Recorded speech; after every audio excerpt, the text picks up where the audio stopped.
Bueno, esta tarde, en esta clase de hoy, vamos a ver la restauración de fotografías deterioradas, de imágenes deterioradas, de Alguien fotografías pide antiguas, entrada. básicamente. Alguien pide entrada. Sí, sí, ya está entrando.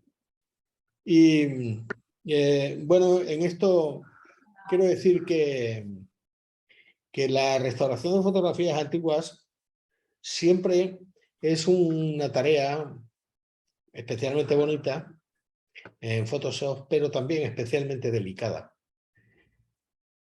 Va a ser una tarea a la que le vamos a tener que dedicar muchas horas siempre. No es algo sencillo de hacer en absoluto. Hay que acometer este trabajo con mucha paciencia y sobre todo con mucho procedimiento.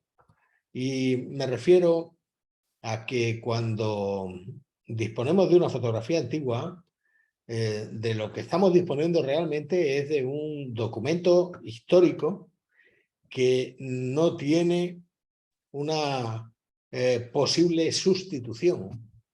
Así que lo primero que tenemos que tener en cuenta es que cuando nos vengan con una fotografía antigua y nos digan, oye, mira, traigo este documento en papel, quiero que lo restauremos. Bueno, nosotros no nos vamos a quedar nunca con el documento para escanearlo y luego devolvérselo al dueño. En absoluto, eso no podemos hacerlo, está terminantemente prohibido. Lo que debemos hacer es escanearlo en su presencia. Normalmente yo siempre los escaneo a 400 píxeles por pulgada y le doy una profundidad de color de 16 bits. Y de esa manera es como los trabajo. Y luego inmediatamente le doy el original en papel al dueño. No me lo quedo nunca. Precisamente por esto que os hablo, de que la fotografía antigua es un documento histórico insustituible y los disgustos en ello pueden ser pues tremendamente graves, ¿no? Bueno, voy a elegir alguna fotografía. Quizá la del titular estaría bien elegirla. Voy a abrir Adobe Photoshop y voy a elegir la fotografía del tutorial para ver si la abro. Bien, bueno, inicialmente se me abre con cámara RAW 15 y esto está bastante bien. Esto de que se me abra en cámara RAW 15 por defecto. Ahora ya está bastante bien porque voy a poder hacer cosas muy interesantes con ellas, ¿no? Por ejemplo, con las herramientas de corrección. Comparte, Juan, comparte. Perdón, sí. Un momento, por favor. Que comparto pantalla. Digo que inicialmente se me ha abierto en cámara RAW 15, ahora veremos por qué. Ya lo vemos en la parte superior, cómo nos pone que es Adobe Cámara RAW 15. Y eso está bastante bien porque en esta última versión de Camera Raw tenemos el cuarto de los iconos de la barra lateral derecha, que es el icono de las herramientas de corrección. Tenemos tres, que son la herramienta de clonar, la herramienta de corregir y la herramienta de eliminación según el contenido. Estas tres herramientas son muy nuevas, muy nuevas. Y hay que probar a utilizarlas de una manera o de otra. Por ejemplo, siempre yo procuro utilizarlas de derecha a izquierda. Primero la de clonar, luego la de corregir y luego la de relleno según contenido. Pero Juan, disculpa, sí, las herramientas de la izquierda del panel no se ven. Yo no las veo, por lo menos. ¿no veis las herramientas de No, estas de clonar? ¿No? no ninguna. Si es que está en cámara RAW. Claro, estoy en cámara RAW. Perdón, Voy a abrir la pantalla completa. Y Ángel, ¿qué he dicho? así no hay duda de que las veamos aquí a la derecha, ¿verdad? Bueno, ya digo que estas tres herramientas son muy novedosas en esta versión de Camera Raw y salieron la semana pasada, por eso os sugiero que las probéis y las vayáis utilizando vosotros, ¿no? En general, volveré ahora sobre ellos porque estas herramientas nos van a ayudar a corregir bastante determinadas zonas que ya vemos, por ejemplo, que solamente con pasarlas pues vamos a poder corregir perfectamente las grietas fundamentales de las zonas de polvo y rascaduras, nos van a desaparecer de eso. En algunas zonas nos van a ayudar también a la corrección de las zonas perdidas de la imagen, pues de una forma absolutamente fantástica, ¿no? Y es muy interesante el poder utilizarlas, bueno, ya digo, con soltura, ¿no? Ya veremos cómo se manejan quizá con una mayor precisión, pero estas herramientas de inteligencia artificial en principio nos van a ayudar muchísimo en el desarrollo de estas tareas que antes nos resultaban tan complicadas y tan difíciles de llevar a cabo, ¿no? Voy a terminar de rellenar toda la zona esta para dejar claro que no me falten áreas de trabajo sin rellenar, ¿no? Y bueno, luego ya con eso podré ir ajustando más o menos lo que vaya queriendo yo, ¿no? Pero ya digo que esta es una de las grandes maravillas de Camera Raw 5, de Camera Raw, perdón, en la versión 15, no en la versión 5. Y otra de las grandes maravillas es la posibilidad de hacer ahora las nuevas máscaras de ajustes locales sobre, bueno, sobre el fondo, sobre el sujeto, sobre los objetos que se vayan utilizando, o también trabajar directamente sobre las personas, ¿no? De manera que las selecciones nos las va a hacer de una forma absolutamente excelentes. Siempre que voy a seleccionar el sujeto, por ejemplo, y en el momento en que pulso, ya veis que me ha cambiado mucho toda la interfaz. De momento se me pone un panel flotante en la parte derecha, que va a ser mi panel de máscaras que yo voy a poder ajustar a cualquier zona en la que me salga el marco azul, ¿no? En ese momento se me acopla. Voy a tener la primera máscara que he hecho, que es una máscara compuesta por la selección del sujeto, por eso se me apila en la parte inferior de la propia máscara.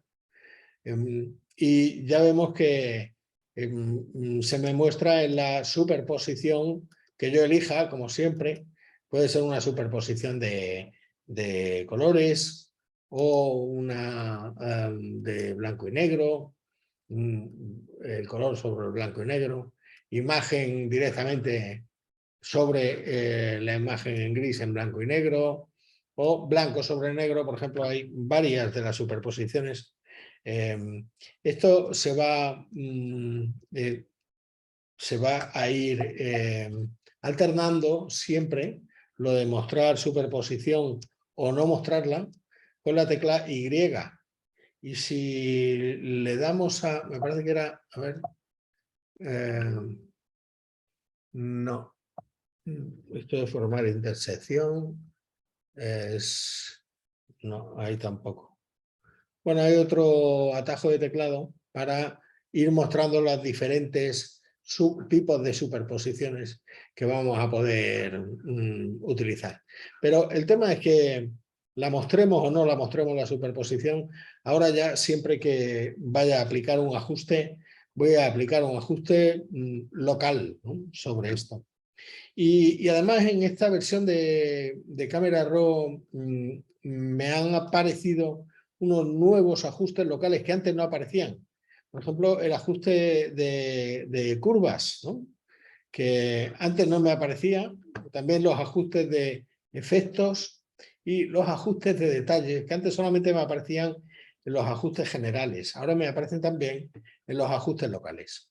De tal manera que cuando, por ejemplo, le voy a quitar un poco de exposición, ya veis que esa exposición me afecta en la máscara a la parte blanca de la imagen, a la parte seleccionada, pero no al resto de la imagen, ¿no?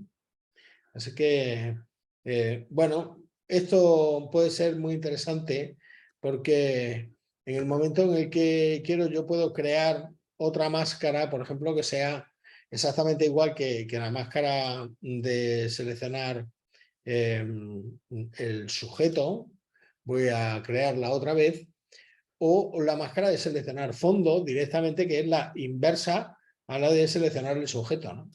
Voy a crear el fondo y ya vemos que ahora la máscara es totalmente al contrario de la otra. Si yo ahora bueno, pues aplico el ajuste que yo quiera sobre la máscara esa, en este caso lo estoy aplicando sobre la máscara 1, pero si lo aplico sobre la máscara 2, entonces lo estaré aplicando sobre el fondo y no sobre el sujeto, ¿no? Quiero decir que son dos cosas totalmente distintas.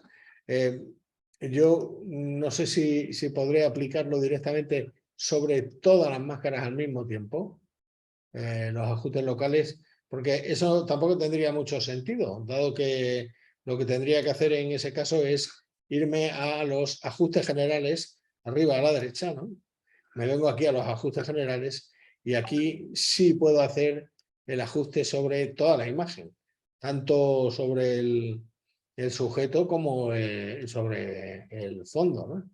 Le voy a aumentar un poco el contraste, le voy a bajar un poco la exposición a la imagen y aún así noto que, bueno, va bien.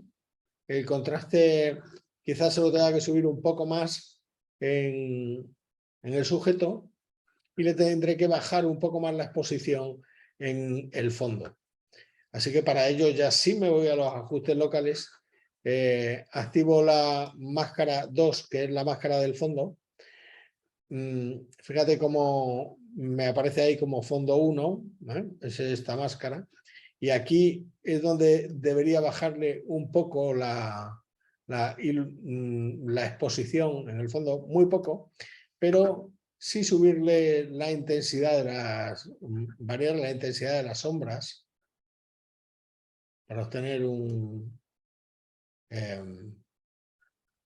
bajarle los negros que sean un poco más intensos. Fijaos cómo mientras los negros ahora van adquiriendo una profundidad en el fondo interesante, sin embargo, en el sujeto me siguen quedando bastante empastados, ¿no? También podría hacerlo bajando un poco las iluminaciones del fondo, ¿no? Y quizá el contraste también debería bajarlo un poco en el fondo. Bueno. Las sombras, os recuerdo que se aplican solamente subiendo para meter luz o, perdón, las curvas, o bajando para bajar la luz completa, ¿no? Ahora solamente estoy haciéndolo sobre el fondo. Esto lo puedo hacer sobre cada uno de los canales, en cuyo caso ya trabajaré los colores sustractivos, o lo redirijo hacia el rojo y le quito tonalidades verdes, con lo cual también puedo comenzar a virar la imagen. Claro, siempre que haya un ajuste que no me guste, pues doy doble clic y vuelvo otra vez a la posición inicial, ¿no? O si tengo alguna máscara de tipo amarillo, en ese caso alguna mancha de tipo amarillo, En ese caso quizá convendría que trabajara a lo mejor una curva igual a medida, ¿no? O con un contraste medio o con algún ajuste predeterminado que me apeteciera, ¿no? O incluso ajustando el tipo de tonalidad de color que fuera a querer para esa determinada curva, ¿no? Bueno, en cada caso, ahora veremos también cómo quitaríamos esa mancha en el propio Photoshop. Ya trabajaría sobre la otra capa, sobre la máscara del sujeto, y aquí pues igual le tengo que bajar un poco los negros, la intensidad de los negros en la ropa de la modelo para variarle la luz adecuadamente. Quizá los blancos subírselos también un poquito para que haya un poco más de contraste entre los dos, ¿no? Juan, perdona, Juan bajar. José nos dice que no puede entrar, lo ha dicho ya varias veces, que lo dejes entrar. Bueno, una vez que hemos hecho los ajustes locales, le doy a abrir y paso la imagen directamente a que se me abra en Adobe Photoshop, a la última de las versiones, lógicamente, ¿no? Bueno, una vez que lo tengo, perdonadme que... Digo que ya veis que Camera Raw en la versión 15 nos da la posibilidad con estas nuevas herramientas de trabajar por una parte los errores de corrección en la imagen, grietas en especial, partes que faltan, de una manera muy simple, pero también la de hacer ajustes locales y ajustes generales de iluminación de la imagen bueno, en las dos partes, ¿no? Tanto ajustes generales sobre toda la imagen, ajustes de niveles, por ejemplo, de contraste, de exposición, de brillos, de sombras, luces, como ajustes locales sobre máscaras generadas con inteligencia artificial, que son muy sencillas de utilizar, ¿no?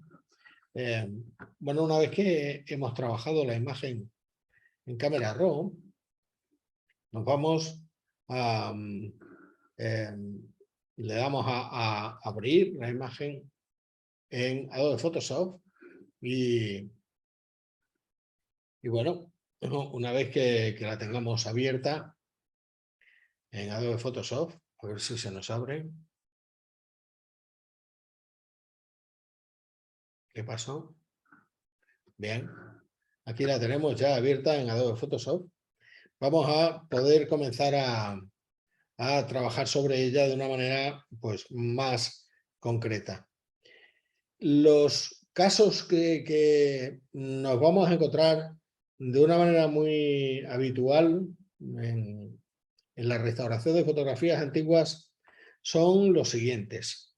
El primero de ellos consiste en que la imagen puede tener partes deterioradas que faltan. En la parte inferior derecha de la imagen hemos visto que había una parte que faltaba de una manera muy potente, ¿no? Y que hemos tenido casi que repintar. Esto nosotros lo podemos trabajar de una forma en Photoshop mucho más concreta que lo que hemos hecho con las herramientas de inteligencia artificial, y para ello vamos a utilizar, como es habitual en nosotros, las herramientas del pincel corrector puntual, del pincel corrector y luego también la herramienta de pincel de clonar, ¿no? Ahora, en la última versión de Photoshop, existen otras herramientas de relleno según el contenido que son muy interesantes y que podemos intentar probar a ver si nos funcionan suficientemente bien.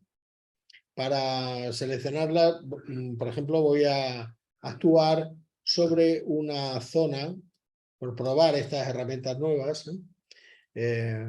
Voy a coger la herramienta lazo y le voy a dar un desvanecimiento en el borde de unos 10 píxeles aproximadamente y voy a seleccionar una zona en la parte derecha de la imagen, en la esquina inferior derecha, que os muestro de esta manera. Esta es la parte que he seleccionado.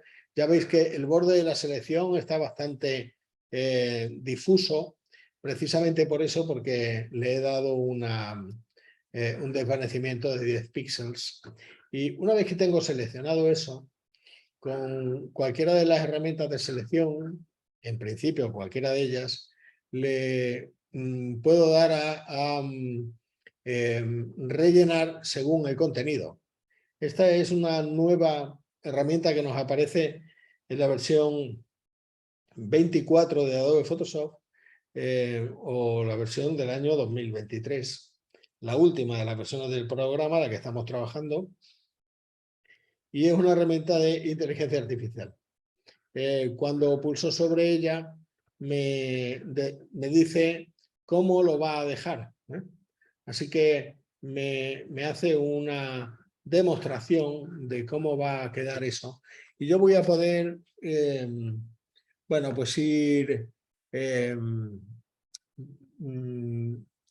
ajustando exactamente cuáles son las opciones de muestreo. Si quiero un muestreo automático como el que ha hecho, o quiero un muestreo rectangular o un muestreo a medida. Ya vemos que el muestreo, que parece quedar un poco mejor, podría ser el muestreo a medida. Cuando voy cuando voy a utilizar el muestreo a medida, me dice utiliza la herramienta pincel de muestreo para ampliar el área de muestreo a fin de rellenar la zona seleccionada. La herramienta de pincel de muestreo está en la parte superior izquierda y la cojo, la herramienta esa, para seleccionar la zona que quiero que resulte muestreada, con la que supuestamente se me rellenaría, ya veis, la parte derecha de la imagen. Así que, como veo que esa zona no me lo ha rellenado muy bien, para la parte de arriba, voy a rellenar esa. Y en la parte de abajo, sin embargo, le voy a decir que me dé esa otra. De esta manera, bueno, consigo hacer un muestreo pues, más interesante en la parte derecha y resulta suficientemente bien. Esto lo puedo reflejar, puedo hacer el reflejo en el muestreo, ya vemos. Puedo ponerlo a otra escala diferente y variar el escalado. Lo voy a manejar en la parte inferior, ¿no? Así que eso sí puede ser suficientemente interesante. Puedo hacer una adaptación del color o no, o decirle que no me haga adaptaciones de color. También adaptaciones en la rotación de la imagen.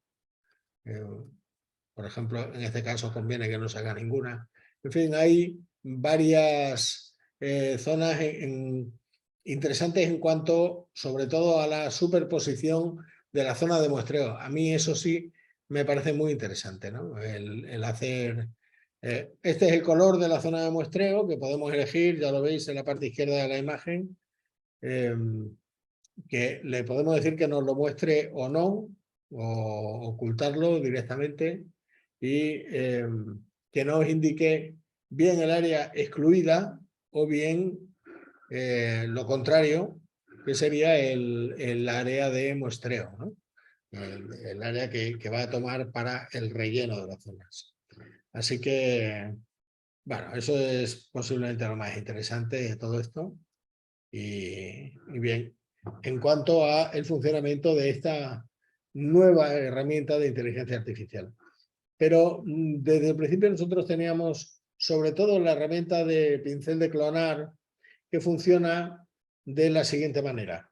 La herramienta de pincel de clonar es una herramienta de pincel, como su propio nombre indica, y me va a ir funcionando como tal pincel, de manera que con el botón derecho del ratón y pulsando la tecla Alt en Windows consigo agrandarlo o achicarlo, empequeñecerlo, moviéndolo horizontalmente, y si lo muevo verticalmente, pues voy a establecer que el borde del pincel sea más definido o más difuso. De esta manera manejo la punta del pincel adecuadamente. Bueno, una vez que tengo establecido la punta del pincel, tengo que pulsar la tecla Alt u Opción para establecer el origen de clonación. Para que lo entendamos claramente, voy a establecer un origen de clonación que va a ser muy definido y va a ser sobre la cara. Pulso la tecla Alt u Opción, establezco el origen de clonación y luego, a ver, perdón, es que claro, como estoy en Mac,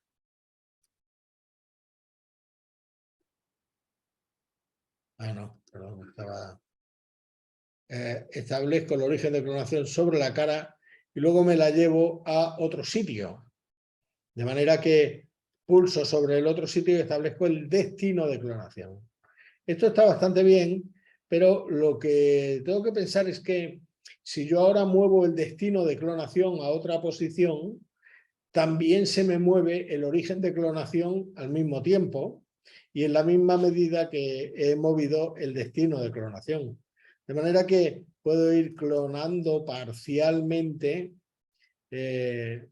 lo que he dibujado en el origen. ¿De acuerdo? Esto solamente estableciendo un solo origen de clonación. Fijaos que me copia literalmente los píxeles que tengo establecido en el origen de clonación, me los copia en el destino de clonación. Pero no hace ninguna adaptación lumínica del píxel dependiendo de la zona final de la clonación donde lo copie. Simplemente copia el píxel y ya está, ¿no? Bueno, esta es la herramienta de pincel de clonar. Deshago todo lo que he hecho.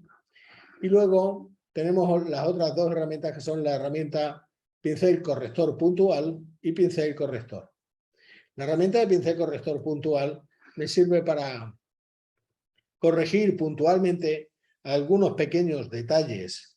Por ejemplo, imaginemos que quiero corregir un pequeño detalle como, bien, voy a señalarlo con una selección. Ese pequeño detalle que tengo aquí es el que quiero corregir. Para ello, cojo la herramienta de pincel corrector puntual y va a funcionarme como un pincel corrector. Pinto sobre ese detalle y veo si me lo ha corregido o no. Bueno, no parece que lo haya corregido del todo.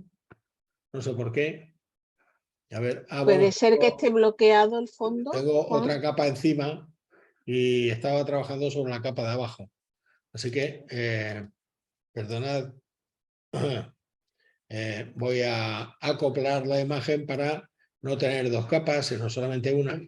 Y ahora ya sí, sobre una sola capa, empiezo a pintar con el pincel corrector puntual y ya vemos que esos pequeños detalles de corrección sí me los va a ir corrigiendo, pues normalmente muy bien, dependiendo de la zona que yo esté trabajando para corregir, ¿no?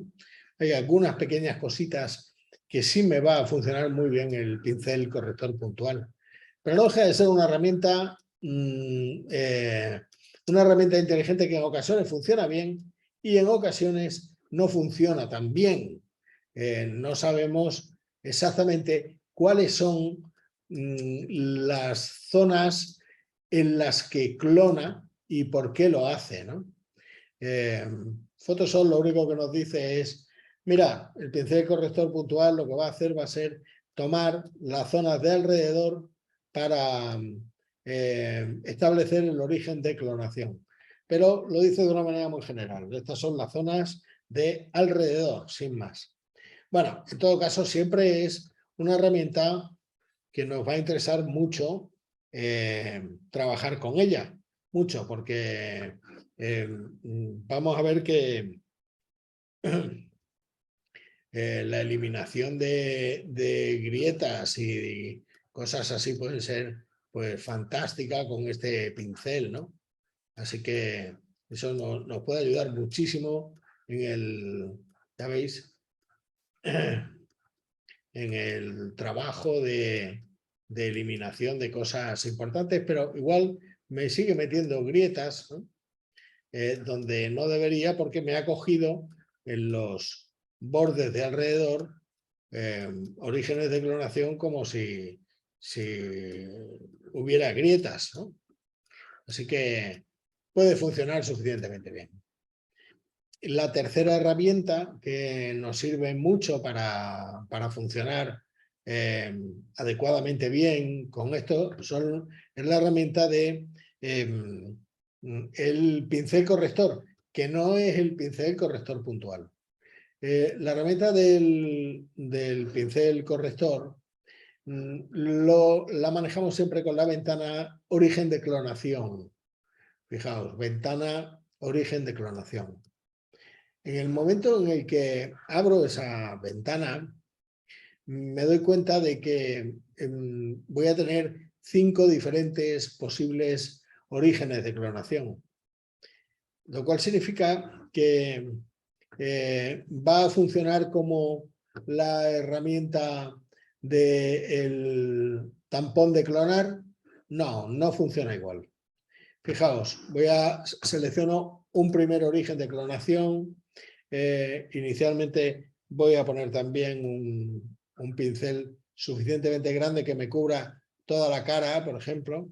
Establezco el origen de clonación con la tecla Alt y pulso el clic y ahora me llevo el origen de clonación al sitio donde quiero clonarlo.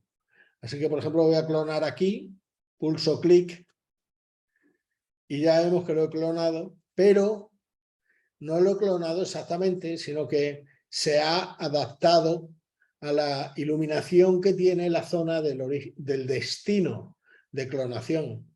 Por ejemplo, si este origen lo clonara ahora en una zona más oscura,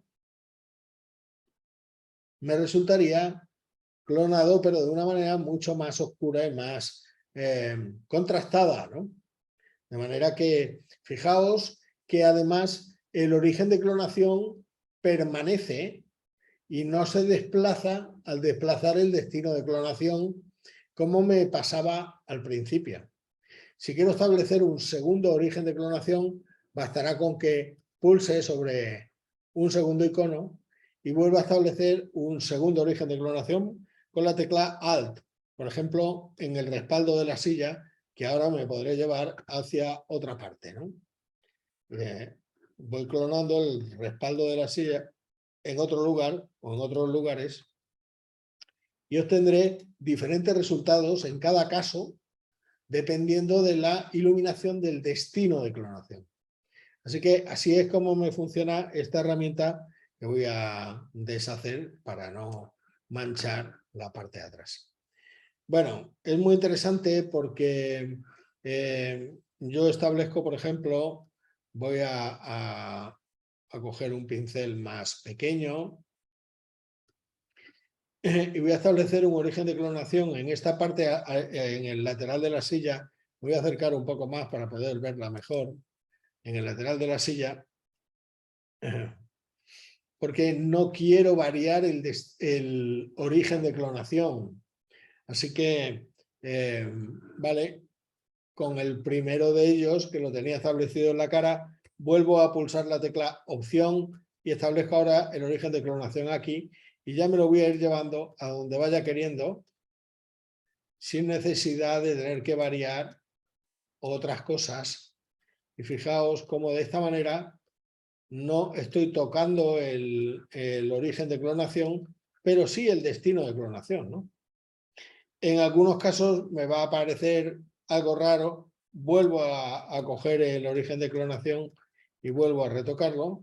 Establezco un segundo origen de clonación para la parte inferior con la tecla Alt y de esta manera pues tengo un ruido mucho mayor. Otro tercer origen de clonación para la manta que voy a llevarme hacia la derecha. Ya veo que bueno, así poco a poco voy estableciendo orígenes de clonación en zonas que me resultaban como muy deterioradas y que ahora pues ya me resultan de una manera mucho más sencillas de trabajar, ¿verdad? Fijaos cómo esto es una manera de evitar contrastes cromáticos y lumínicos muy potentes en la imagen, y esta herramienta, si la sabemos manejar suficientemente bien, nos va a dar pues unas opciones excelentes, ¿no? Para conseguir zonas de suavizados, ¿no?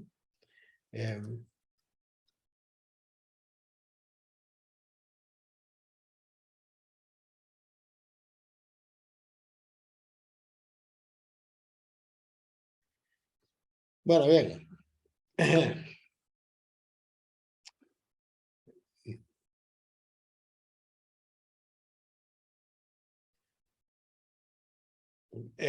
Contaros que las partes que nos faltan por restaurar en esta imagen van a ser la de bueno, ver cómo conseguimos eliminar en la imagen esta mancha amarilla tan potente que aparece en la parte izquierda.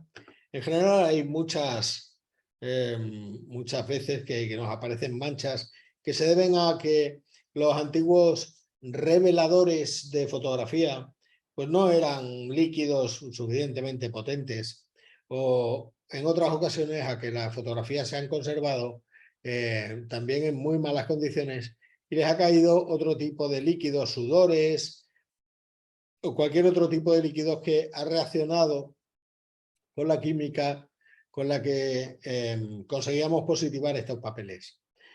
Bueno, para nosotros restaurar estas manchas de color normalmente va a ser tremendamente sencillo.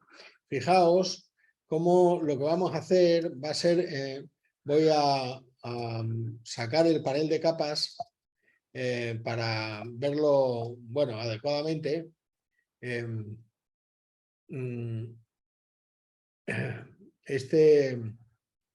Sobre este panel de capas voy a sacar una capa de ajuste de blanco y negro.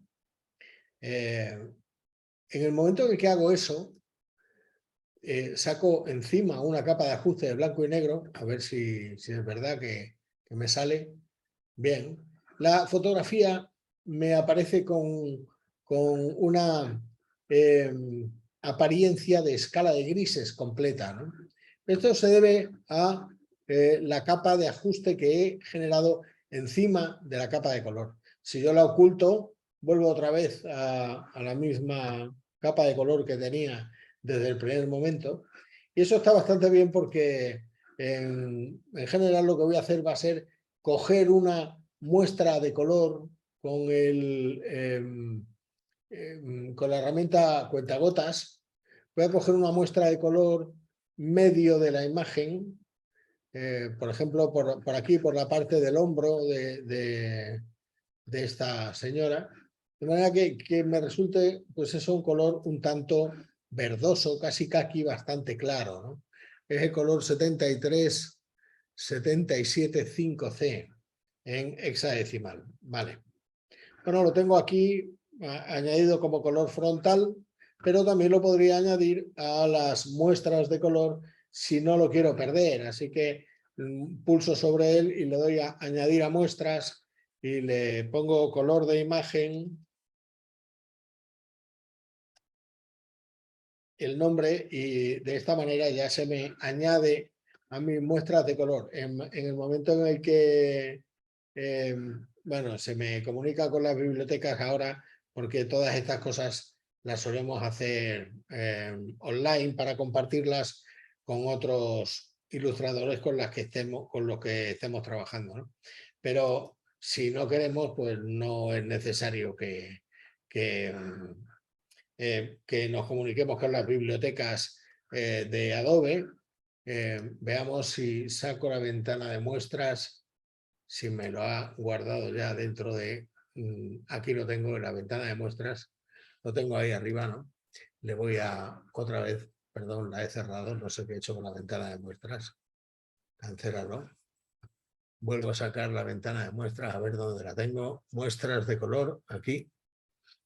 Y le voy a decir que me muestre unas miniaturas más grandes, ¿no? Pues la tengo todo lo grandes que pueden ser. En fin, aquí tengo las muestras de color. Es esta, la primera, la de abajo, que se llama color de imagen, como vemos en el alt. Aquí es donde he guardado esta muestra de color para poder recuperarla en el momento que quiera, ¿no?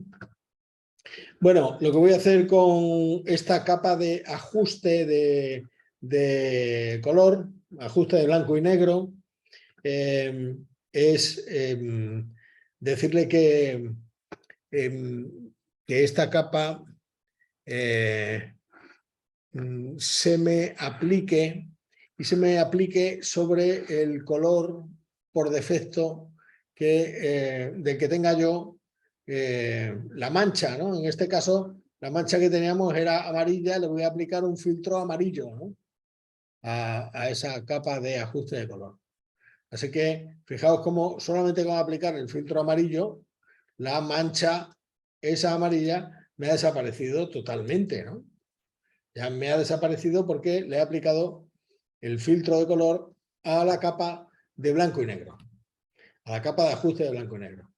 Claro, lo que me sucede con esto ahora es que he perdido la apariencia de color de la imagen y tengo una apariencia de escala de grises en toda la imagen.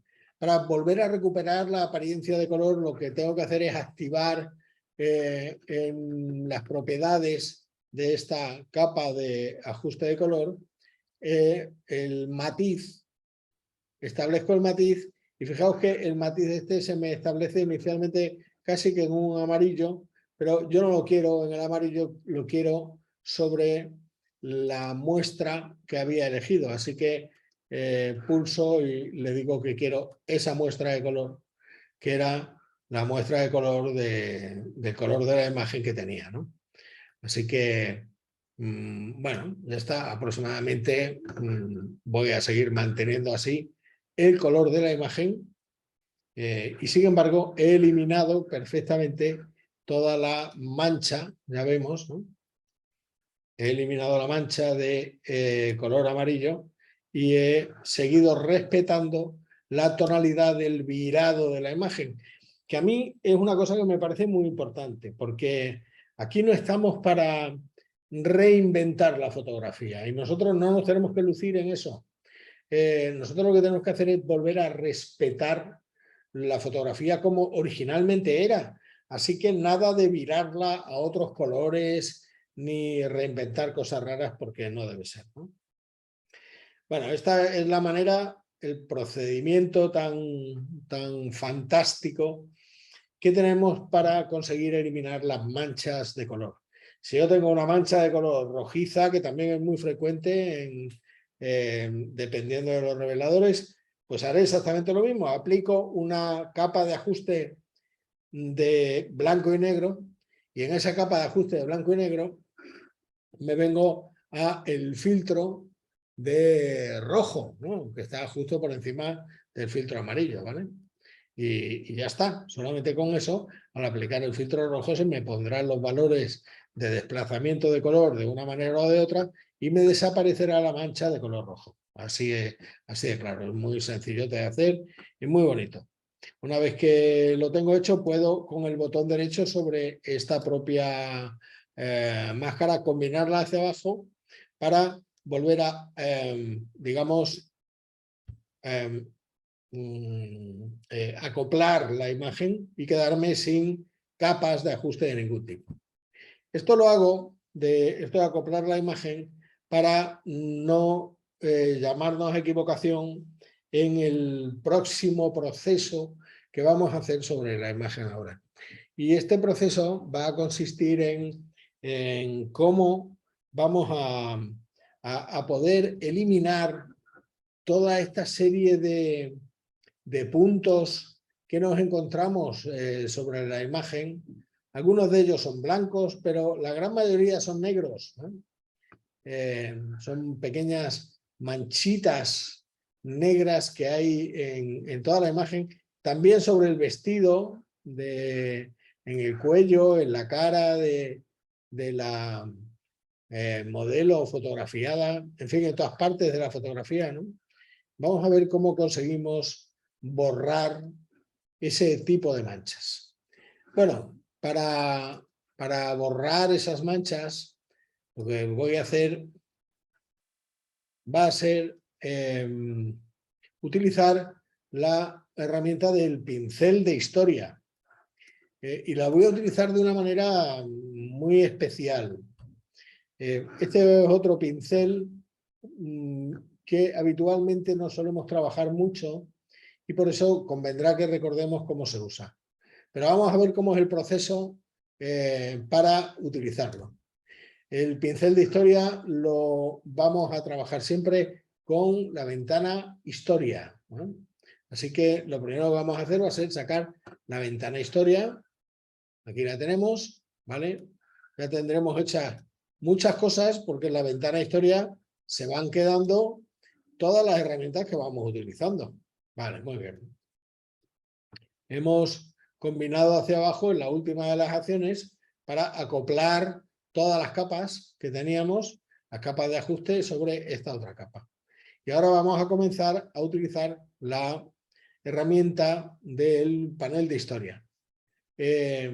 Bueno, otra de las cosas que podemos hacer para no llamarnos a engaño con esta historia tan amplia que tenemos es guardar la imagen y volver a abrirla. Así que voy a guardarla como o a guardar una copia de la imagen que foto antigua 4.tif, la voy a guardar en el escritorio, le voy a llamar restaurada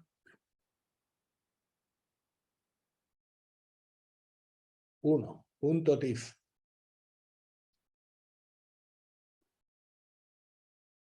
La guardo en el escritorio, muy bien, ok. Así que cierro esta imagen y voy a abrir la de la que acabo de guardar. Archivo, abrir o abrir recientes, restaurada 1.tif. Vale.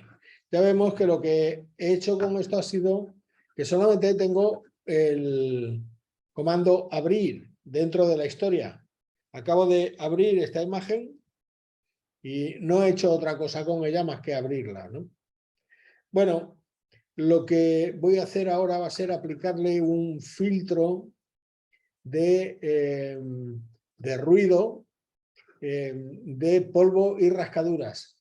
Con este filtro voy a conseguir eliminar bueno, pues todo el polvo y las rascaduras que tenga esta imagen. Voy a ir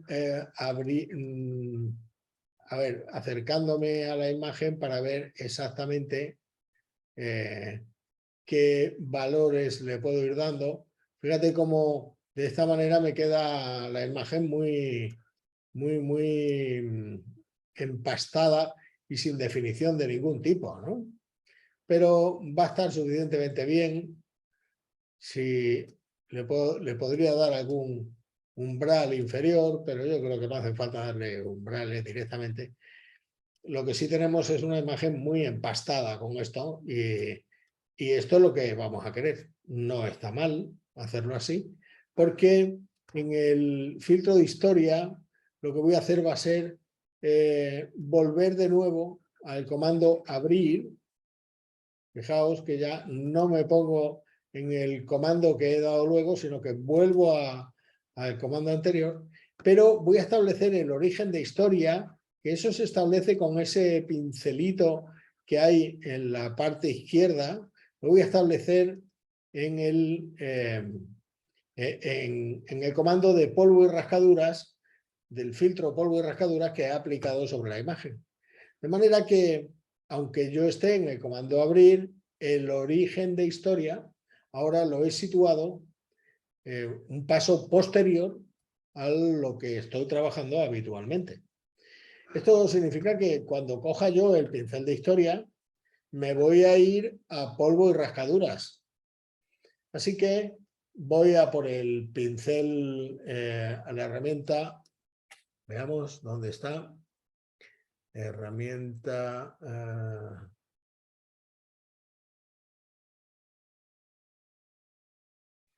pincel, no. Bueno, ¿dónde la tengo? Aquí, en la herramienta pincel de historia. Cuidado que tenemos dos pinceles, uno se llama de historia y el otro pincel histórico. Cojo el pincel de historia, ¿eh? Bueno, este pincel de historia también es, como su propio nombre indica, como un pincel. Por tanto, lo voy a poder ampliar y empequeñecer y como quiera. Lo interesante de esto es que al ser un pincel voy a poder trabajarlo en diferentes modos de fusión. Y para aclarar las manchas negras, pues lo voy a poner en modo aclarar. De manera que en modo aclarar ya podré ir acercándome a las manchas negras y las podré ir eliminando una a una. A ver, perdón, que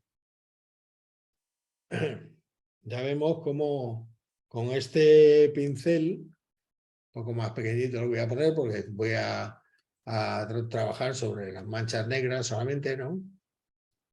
En modo aclarar, pues voy a ir quitando, perdón, ahí me pasa un poco, las manchas negras del... Pero las blancas no. O sea que si yo voy repasando con el pincel por aquí, pues iré quitando solamente las manchas negras, pero ya veis que las manchas blancas no las voy quitando. Voy a ir limpiando también en la parte interior del traje de la modelo. Voy a poder ir quitando todas esas manchas negras que tiene la imagen, unas manchas muy feas, pero si hay alguna mancha blanca no la voy a quitar, porque estoy trabajando con el modo aclarar del pincel, ¿no? No estoy trabajando con el modo oscurecer de este pincel. De esta forma, las manchas negras sí me desaparecen perfectamente de toda la superficie del cuadro. Y me va a quedar pues muy limpio sin que yo pierda ninguna definición, porque el comando que le he dado para quitar es el de polvo y rascaduras. Hombre, estas cosas sobre todo hay que trabajarlas con especial cuidado en la cara, ¿no? Cuando nos encontramos con alguna que no se pueda trabajar, bueno, pues utilizaremos algún otro truco de trabajo con ellas, pero habitualmente el 90% o más de las manchas de este tipo sí las vamos a poder eliminar estupendamente. Fijaos como cuando me voy a encontrar con manchas blancas, a ver, quiero mostraros dónde estoy con el pincel. Estas manchas blancas no me desaparecen. Para que me desaparecieran tendría que poner el pincel, en vez de en modo aclarar, pues en modo color más oscuro, oscurecer, perdón, ese, en el modo oscurecer, y así las manchas blancas sí me desaparecen. No me desaparecen las negras, pero sí me desaparecen las manchas blancas, ¿no? Así que siempre que tenga alguna mancha blanca, trabajaré en modo oscurecer y, sin embargo, las otras irán en el modo aclarar, ¿no? En modo aclarar para quitar todas estas manchas negras y oscurecer para quitar las blancas. en algunas zonas ya podré ir trabajando con un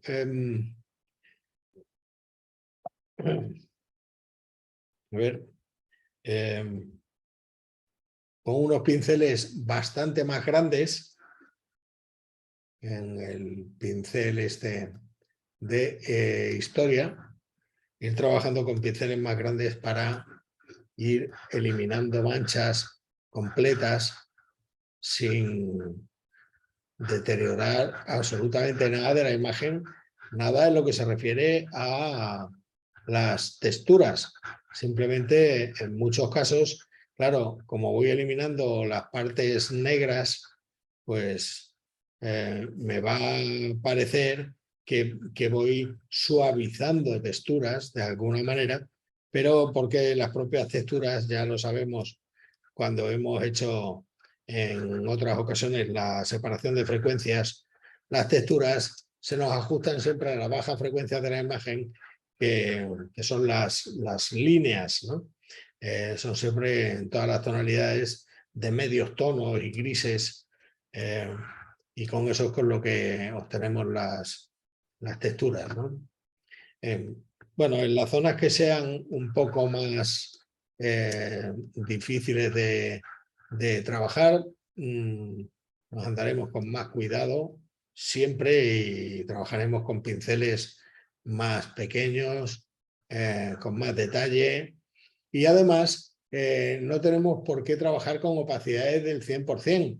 Podemos trabajar siempre con, en ocasiones, no siempre, pero sí en ocasiones, con opacidades menores del 50% o algo así, que nos hacen que el trabajo sea mucho más preciso, aunque también más lento. Fijaos que en muchos casos es más importante eliminar las manchas sobre el fondo negro que sobre el fondo blanco. Hay que tener suficiente cuidado con una cosa y con otra, ¿no? Para dejar la imagen suficientemente bien hecha, bien nítida, como si no hubiera tenido deterioro de ningún tipo, ¿no?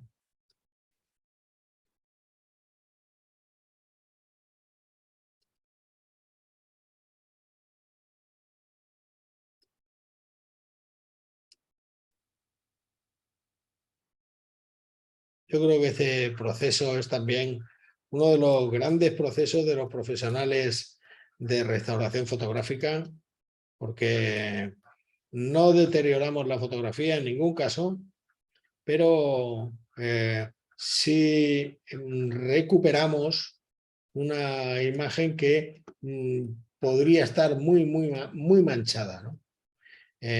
Y que, en fin, de otra manera sería muy difícil de trabajar, ¿eh? Como por ejemplo la pata de la silla.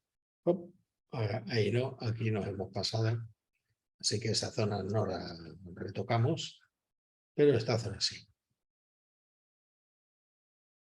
Y luego ya cuando encontramos pequeños detallitos sobre la imagen, de aclarar nos vamos a oscurecer y retocamos esos pequeños puntos.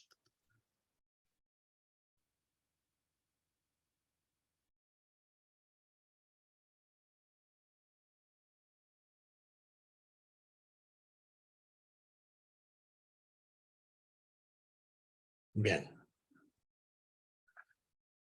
Bueno, ya digo, vosotros lo trabajaréis mucho mejor, con mucho más detalle que yo, y porque tendréis también mucho más tiempo. Cojo el aclarar para trabajarle un poquito más la cara.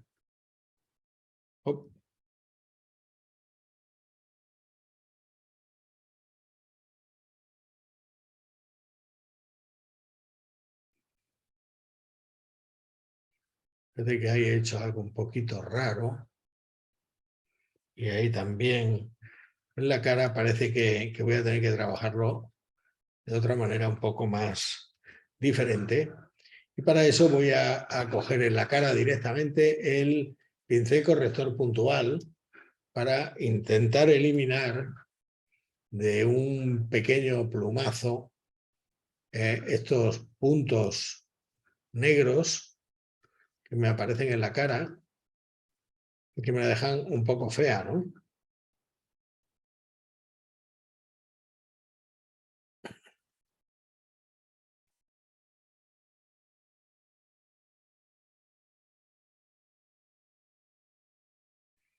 Bien, yo creo que de esta manera, con el pincel corrector, la cara nos queda mucho más suave, más bonita.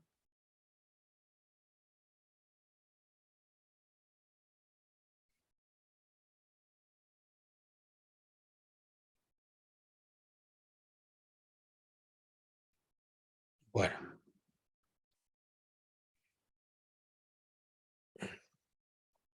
Habitualmente sí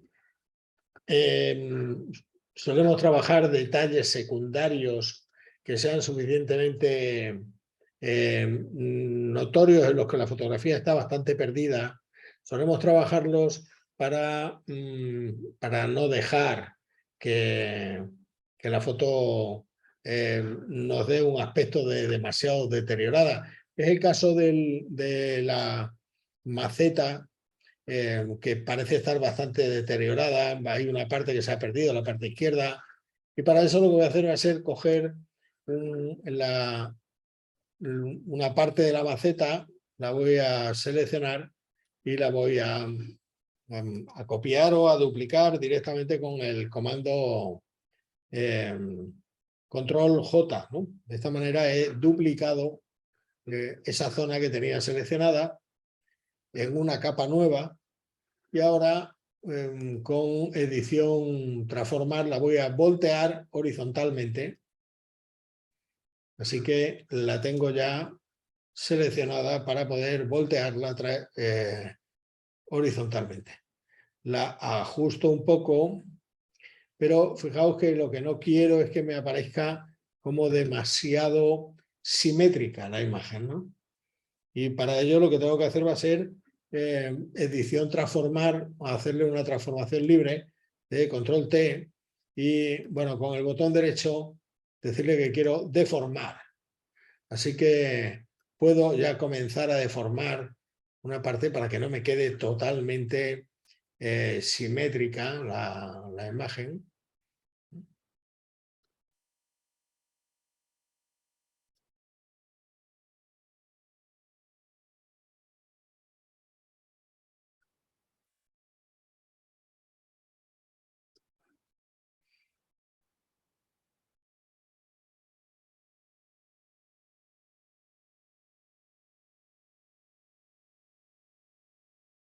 Bueno, no sé cómo me quedaría mejor. Más o menos así. Bien, hay alguna zona de la imagen que me resulta un poco oscura por la parte izquierda, y por eso le voy a generar una máscara de capa para comenzar a pintar en negro sobre esa zona para que me quede más transparente, y eso lo voy a hacer con una opacidad menor, de manera que poco a poco vaya consiguiendo quitarle esa pequeña oscuridad que tiene en esa zona de luminosidad, ¿no? Si hay alguna zona que quiero borrar también de la imagen, para que, por ejemplo, esa hoja que no me resultara totalmente simétrica con la otra, bueno, de esta manera ya he conseguido acoplar la imagen de nuevo y que me quede perfectamente bien, ¿no? Fijaos que en la parte de abajo sí debería trabajar más, posiblemente la manta o la alfombra, y seguramente los zapatos de la modelo. Pero bueno, estos son pequeños detalles que os dejo a vuestra consideración, que a mí me parecen suficientemente importantes, pero no me voy a meter a trabajarlos ahora en la clase, porque creo que el resultado de cómo, bueno,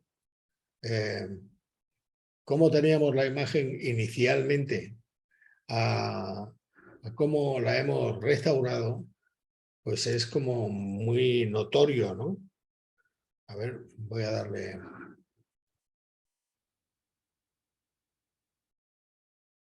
Fijaos la diferencia entre una y otra.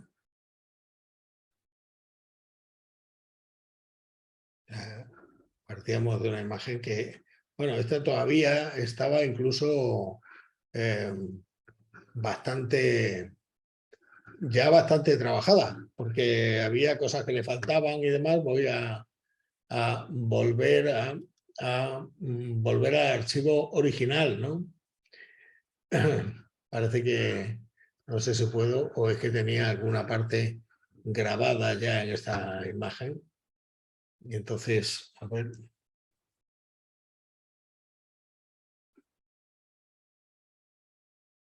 Sí, la he abierto, o sea, es que estaba esta también.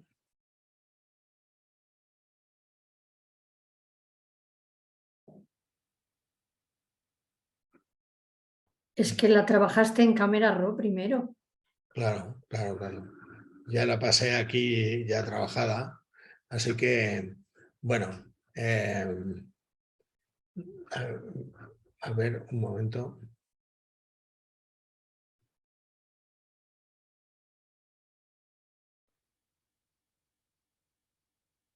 El resultado final del trabajo es, bueno, pues ya lo veis, como muy notable, desde la fotografía original a la fotografía final, ¿no? Hemos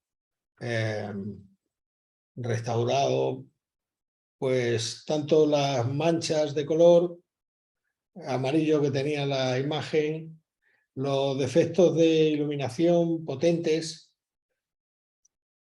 que estos defectos de iluminación no son los relativos a la excesiva iluminación que tiene la imagen en los bordes, ¿no? Porque los fotógrafos antiguos solían hacer este tipo de revelados en los positivados de laboratorio. Cogían papeles y los colocaban sobre el proyector para dejar los bordes muy difuminados, ¿no? De manera que fuera la parte central de la fotografía donde se concentraran el contraste de iluminación, ¿no? Entonces, todo el borde de la fotografía siempre va a estar un poco viñeteado, pero hacia las altas frecuencias de iluminación. Así que sí hemos repasado y reducido todas las manchas interiores de ese gris empastado en el interior de la imagen. Hemos quitado todas las manchas de polvo, las motas negras y blancas que tenía la imagen. Hemos restaurado las partes que faltaban de una manera muy rápida, pero bien, quizás la parte que ha quedado peor de todas ellas, la restauración de la parte inferior, ¿no? Y bueno, hemos corregido los márgenes de la fotografía, también la colorimetría y por último la maceta, que quedaba como eh, muy demasiado iluminada precisamente por ese viñeteado hacia las altas frecuencias blancas de las que hablo, ¿no? Que las partes exteriores, la fotografía resulta, como se puede ver en la parte inferior de la foto también, resulta pues muy claro, ¿no? Así que, bien, estos 4 o 5 procesos que hemos utilizado para trabajar la fotografía nos van a servir, bueno, para muchas otras cosas en la imagen, ¿no? Y recordemos que uno de los más importantes ha sido la eliminación de la mancha de color con una capa de ajuste de blanco y negro. Y en esa capa de ajuste en blanco y negro lo que nos resulta muy interesante es que en el momento en el que determinemos el color que queremos eliminar, nos lo elimina de la fotografía directamente, ¿no? Y eso está como muy bien. Nos quita todo tipo de manchas de ese color de golpe, ¿no? Es algo muy interesante en la fotografía. Y luego el otro procedimiento muy complejo y muy interesante que hemos manejado es el de cómo utilizamos la herramienta del pincel de historia, utilizando el origen de historia en una etapa posterior a la que estamos trabajando. Porque quiero acabar la clase recordando que el uso habitual del pincel de historia no es este, es un uso que es al contrario de lo que hemos hecho hoy. Voy a intentar enseñaros cómo trabajamos el pincel de historia habitualmente para que no os equivoquéis con la manera en la que lo hemos trabajado hoy en este proceso tan interesante y tan bonito bajo mi punto de vista, ¿no? Para ver cómo podemos virar hacia un color, una imagen, lo podríamos hacer de muchas maneras distintas. Pero habitualmente solemos trabajarlo todo siempre en las capas, por eso saco la ventana de capas, ventana a capas.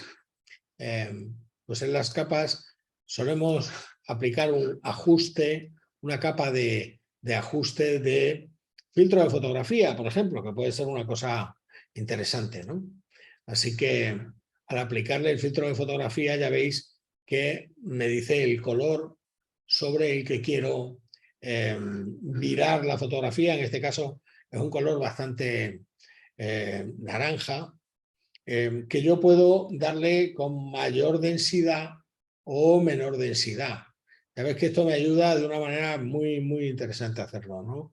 Hacer un virado como muy, muy natural, partiendo originalmente del color de la imagen original, pues le vas dando tú una mayor densidad o menor y cuidado, que tú lo puedes seguir estableciendo al color que quieras. Por ejemplo, imaginemos que lo establezco hacia un azul, pues entonces el virado final, cuanto más intenso sea, será más azul, lógicamente, pero cuanto menos sea, pues va a ser un poco más agua marina, ¿no?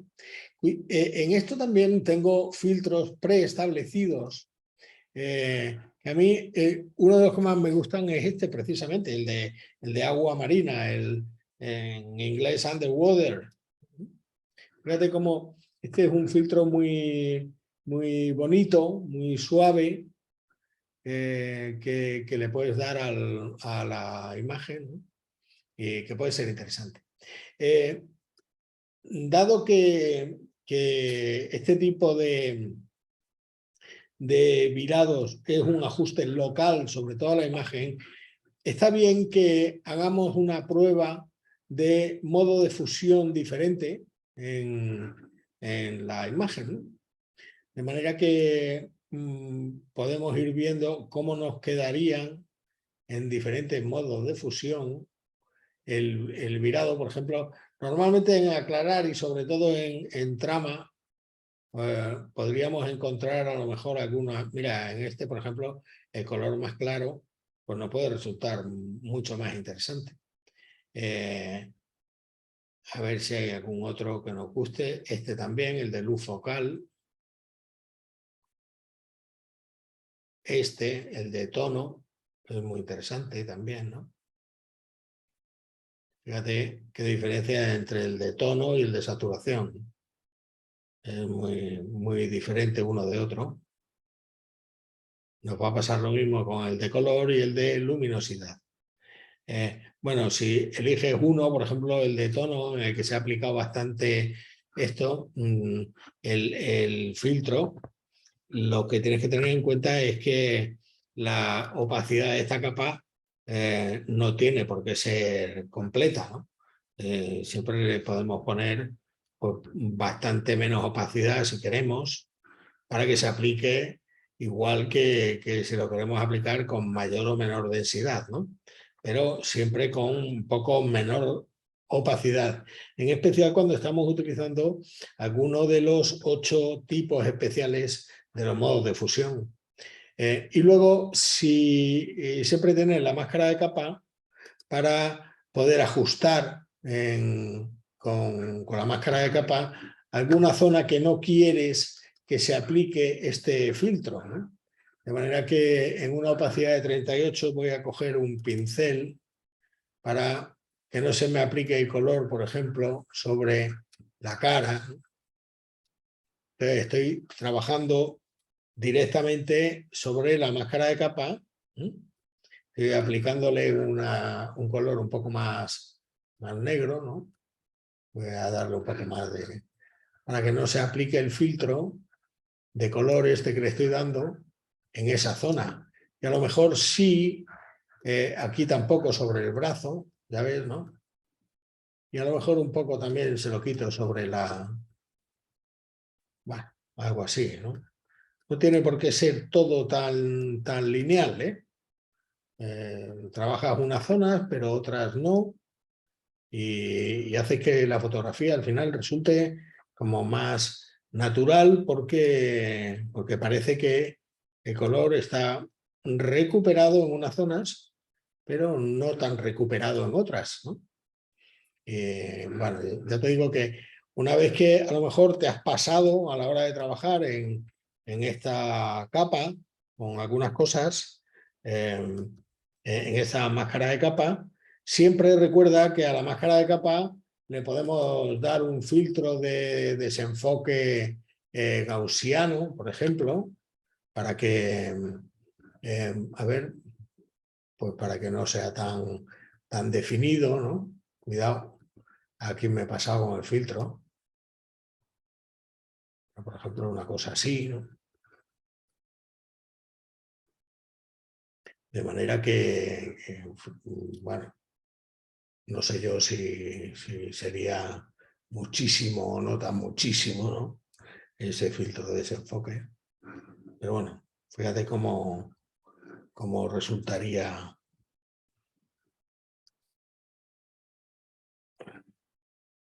sobre determinadas zonas, ¿no? Podría ser un filtro de desenfoque o también directamente decirle que la máscara se desvanezca y que, porque, bueno, fíjate cómo aquí hay zonas que están bastante amarillentas, si le puedo dar un desvanecimiento a la máscara un poco mayor para que no se vean esas zonas un poco más manchadas, ¿no? Y me quede la cosa como un poco mejor. Bueno, esas máscaras siempre las puedes ir trabajando con aplicar y seleccionar máscaras o bien también directamente con máscaras de luminosidad y de colorimetría, que será lo que veamos el próximo día, ¿no? Cómo podemos trabajar estas cosas también aplicando máscaras de luminosidad y de colorimetría que son como muy interesantes, ¿no? Este modo de trabajo a mí me resulta muy interesante siempre. Antes lo hacíamos, ya digo, de otras maneras mucho más agresivas, ¿no? pero eran muy interesantes también, para hacerlo. Lo que pasa es que las modas cambian, todo va variando mucho y en fin, bueno, pues en cada caso se van colocando las cosas de una forma o de otra, ¿no? Bien, sí. Sí, ¿a ti cómo te gusta más? A mí me gusta más así, con un filtro delicadito. Sí, ¿te gusta más con el filtro este? Bien. Bueno, con un filtro que la veo como más delicada que la otra tan contrastada. Mira, fíjate ¿No? que voy a quitarle este filtro que le he dado, voy a aplicarle una capa de tono y saturación directamente que suelen ser mucho más agresivas, ¿no? Y en las capas de tono y saturación le voy a poner valores de, a ver, menos 40, 0 y más 40, no, este es 0 también. En saturación, vale, tampoco, pues bien, suficiente, por ejemplo. Solo con esto no tengo por qué colorear, pero también podría utilizar el comando de colorear o de ajuste preestablecido con, por ejemplo, estilo antiguo, ¿no? Que me puede resultar bastante interesante, ¿no? Bueno, antes lo solíamos hacer siempre en un virado de menos 40 aquí. También le quitamos un poco de saturación, pero no tanto como menos 40, por ejemplo, menos 20. Y tenemos un virado al sepia muy fuerte, ¿no? Muy potente de cómo era antes. Lo mismo nos va a pasar con esto, le vamos a buscar un modo de fusión que sea suficientemente interesante para nosotros, por ejemplo, este de aclarar, que no sea tan potente como el de antes, y le bajas un poco la opacidad. Entonces, ves cómo es el ajuste que has aplicado. Efectivamente, es de la imagen en tono verdoso a una imagen más sepia, pero que tampoco pierde su definición verdosa inicial, ¿no? Entonces la has virado un poquito, levemente, porque a lo que voy aquí es a que debemos realizar unos ajustes que sean siempre muy delicados, ¿no? muy precisos sobre la imagen, pero muy delicados, ¿eh? Aquí hay que ser siempre muy fino, muy delicado con todo lo que vayamos haciendo, ¿no? Luego eliges la manera que tienes de virar, a lo mejor con ese sepia, esa capa de tono y saturación, a lo mejor con la capa esta de filtro de fotografía. Cada uno elige la manera que quiere para darle la tonalidad adecuada al final, ¿no? Pero ya digo, son muchos pequeños detalles los que podemos trabajar con las máscaras de capa y con los ajustes preestablecidos que podemos tener siempre en cada uno de los de las capas de ajuste que demos, ¿eh? Eso es muy interesante. Bueno. Bueno, os quiero enseñar cómo manejamos habitualmente la herramienta de el pincel de historia, que no es la manera en la que la hemos manejado hoy en la restauración de fotografías antiguas. La manejamos de esta forma. Me he ido a Pexel a buscar otra imagen diferente y lo único que he hecho ha sido abrirlo y os recuerdo que sí es cierto que siempre la herramienta pincel de historia que hemos manejado antes para quitar el polvo y las rascaduras, la utilizamos siempre con la ventana de historia. Así que lo que solemos procurar para no equivocarnos es que la ventana de historia esté bastante limpia a la hora de manejar esta herramienta. Y ya veis que en la ventana de historia me aparece el origen de historia en el primero de los pasos, incluso antes de abrir el archivo. Lo que siempre suele ser habitual es que yo establezca pues no sé,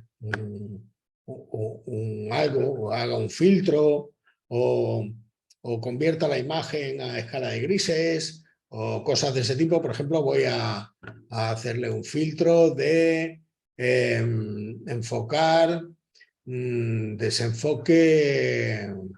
El desenfoque suele ser habitualmente gaussiano.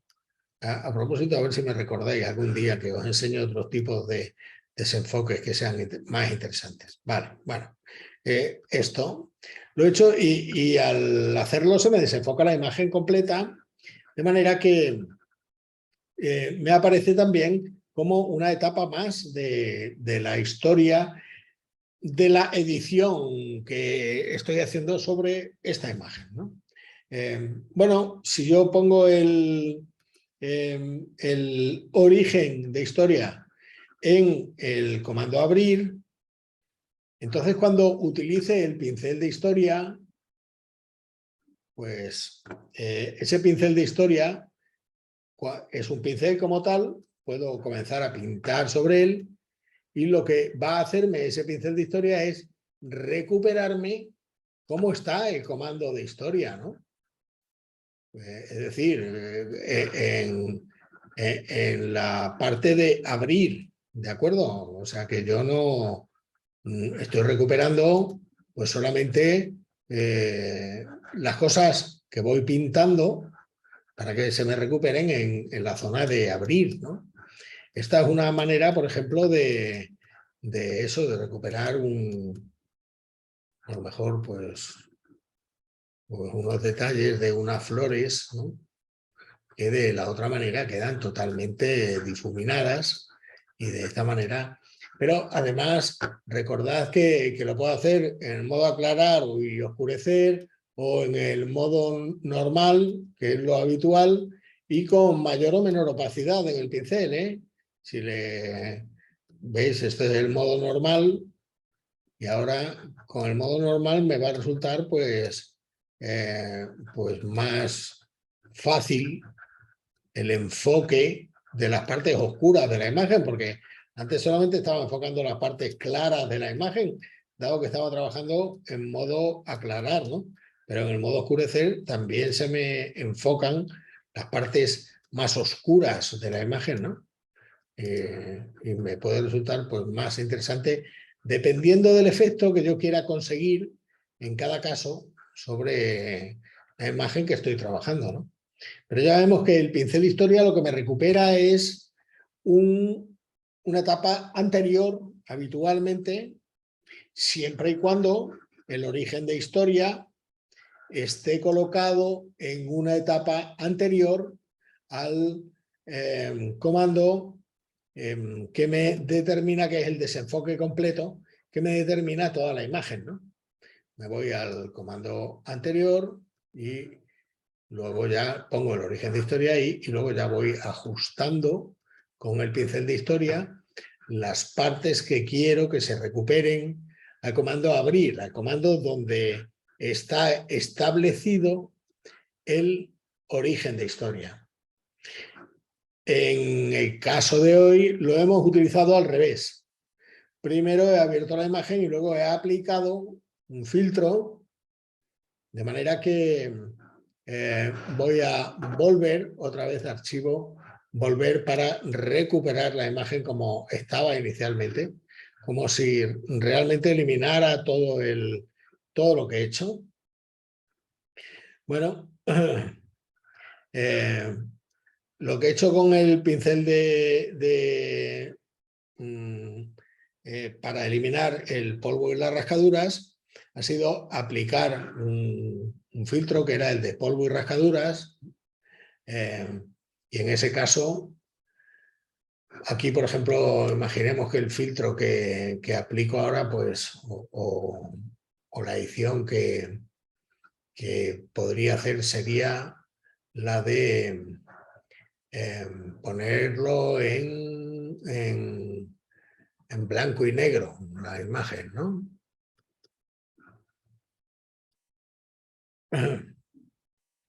Vale, entonces, si yo me voy a el paso anterior, pero pongo el origen de polvo en blanco y negro, el origen, cuando utilice el pincel de historia, las partes que yo señale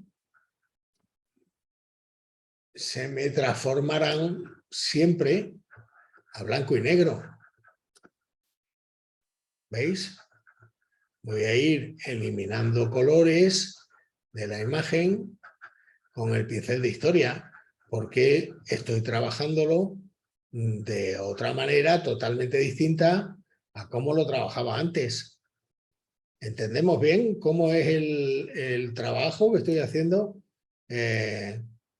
con el pincel de historia? Esto es muy interesante porque en realidad lo que me está permitiendo es una edición no lineal en la fotografía, ¿no?